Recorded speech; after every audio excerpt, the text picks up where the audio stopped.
I do use my cane very once in a while. Yeah. On the hand itself. The cane does come out once in a while if they're truly very naughty and then they do something quite silly that might hurt somebody else.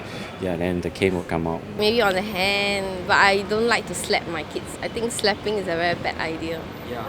But at least like beating on the hand, like you're saying. Yeah, on the hand. Sometimes when the kids get too out of control, it's a must.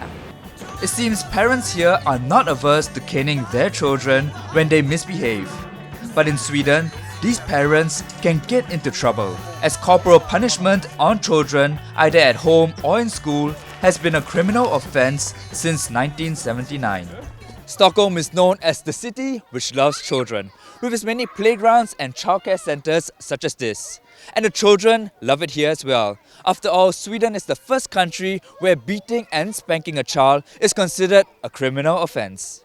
If you ask Swedes about it, you will get somewhere between 95 to 99% that thinks that you don't have to hit your child, spank your child. I have never felt the need or urge to do it. I don't like spanking, no. We are totally against it. We use other ways. It's against law, and it should be. I don't want any grown-up or adult to do anything with my children.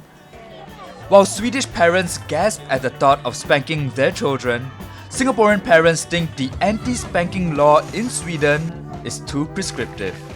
I think every kid's their development is differently. Some kids they really can get on your nerve. So I think caning, if it's not done overboard, I think it's acceptable. If not, we don't have the power to control the kids. I don't think I like to spank my children. I don't think I like that. But I think there are kids that are really too young to understand between right or wrong. So something reasonable, I think should be pretty alright. Just like if I talk to my 4-year-old kid, I don't really spank him because he's a bit too young. But if I take out the cane, he will be worried. He will be scared. So at least you know that this is the limit. Yeah, even the government use caning as part of the punishment to criminals. So maybe, yeah. So maybe it's the culture lah. So how do Swedish parents discipline their children? I try to not have to discipline her so much. So I try to, for example, I try to not have so much stuff lying around that she can't play with. But then some things that it's difficult just, to put away so she can't play with it, like the books. When I was starting, when I was like half a year ago, she always wanted to pull out all the books and play with them. And then I was just telling her every time that, no, you can't do that. And I just lifted her away from the books and saying, no, and just putting the books back. And then after a while, she learned that, no, the books is not okay.